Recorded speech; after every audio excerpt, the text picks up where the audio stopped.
सांगलीतील विश्रामबाग परिसरात असलेल्या आलदर चौकात आज दुपारी 12 वाजण्याच्या सुमारास डंपर आणि दुचाकीचा भीषण अपघात झाला। यामध्ये डंपरच्या चाकाखाली चिरडून महिला जागीच ठार झाली तर पती गंभीर जखमी झाला। सविता दीपक चव्हाण असे अपघातात मृत्यू झालेल्या महिलेचे नाव आहे। तिचे पती दीपक प्रकाशराव चव्हाण हे जखमी झाले आहेत। दरम्यान या प्रकरणी डंपर चालक मोहम्मद अफसर याला पोलिसांनी ताब्यात घेतले आहे। चव्हाण दाम्पत्य आपल्या इलेक्ट्रिक दुचाकीवरून विश्रामबाग भागातून जात होते। आलदार चौकात पाठीमागून येणाऱ्या डंपर त्यांच्या दुचाकीला घासून निघाला।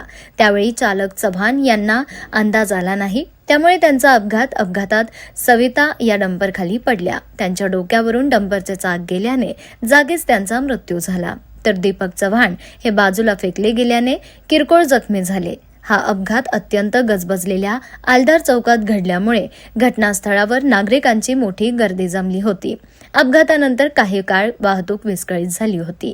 घटनेची माहिती मिळताच विश्रामबाग पोलीस ठाण्याचे निरीक्षक सुधीर भालेराव, वाहतूक शाखेचे पोलीस निरीक्षक अजय सिकंदर यांनी भेट दिली। तातडीने पंचनामा करण्यात आला। मृतदेह उत्तरीय तपासणीसाठी शासकीय रुग्णालयात पाठवला।